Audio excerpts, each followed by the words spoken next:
ಪುರಸಭಾ ಮುಖ್ಯಾಧಿಕಾರಿ ತೀರ್ಥ ಪ್ರಸಾದ್ ಅವರು ದಿಢೀರ್ ಬಿಸಿ ರೋಡಿನ ಇಂದಿರಾ ಕ್ಯಾಂಟೀನ್ಗೆ ಭೇಟಿ ನೀಡಿ ಪರಿಶೀಲನೆ ನಡೆಸಿದರು. ಕ್ಯಾಂಟೀನ್ನ ಒಳಗಡೆ ಸ್ವಚ್ಛತೆ ಬಗ್ಗೆ ಹಾಗೂ ಆಹಾರದ ಗುಣಮಟ್ಟದ ಬಗ್ಗೆ ಪರಿಶೀಲನೆ ನಡೆಸಿದ ಬಳಿಕ ಅಡಿಗೆಯವರ ಜೊತೆ ಕೆಲ ಹೊತ್ತು ಮಾತನಾಡಿದರು. ಈ ಸಂದರ್ಭದಲ್ಲಿ ಅಡುಗೆ ಸಿಬ್ಬಂದಿಯವರು ಇಲ್ಲಿನ ಫ್ರಿಡ್ಜ್, ಚಪಾತಿ ಮೆಷಿನ್ ಹಾಗೂ ಇನ್ನಿತರ ಮೆಷಿನ್ಗಳು ಕೆಲಸ ಮಾಡದೆ ತಾಂತ್ರಿಕ ದೋಷದಿಂದ ಚಲನೆ ನಿಲ್ಲಿಸಿವೆ ಎಂದು ತಿಳಿಸಿದರು.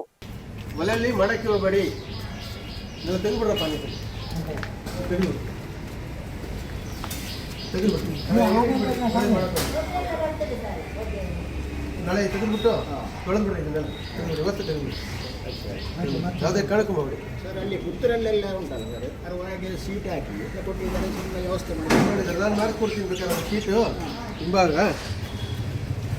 ಇದೆಲ್ಲ ನೀರು ಹಾಕಿದ್ದು ಅದು ಇದು ಇಲ್ಲಿ ಮಾಡ್ತಾ ಇದ್ದಲ್ಲ ಸರ್, ಇಲ್ಲಿ ಅಡುಗೆ ಮಾಡ್ತಾ ಇದ್ದಾರೆ. ಮಳೆ ಬಂದರೆ ಒಳಗೆ ಆಯ್ತು.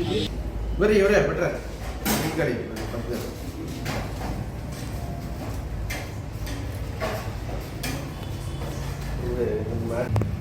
ನಮ್ಮನ್ನು ಈ ಸೈಡಿಗೆ ಬೇಯಿಸ್ತಿರ್ಲಿಲ್ಲ, ಸೈಡ್ ಸುತ್ತದ ಕಟ್ ಮಾಡ್ಬಿಟ್ಟು ತಿಂತಿದ್ದೆ.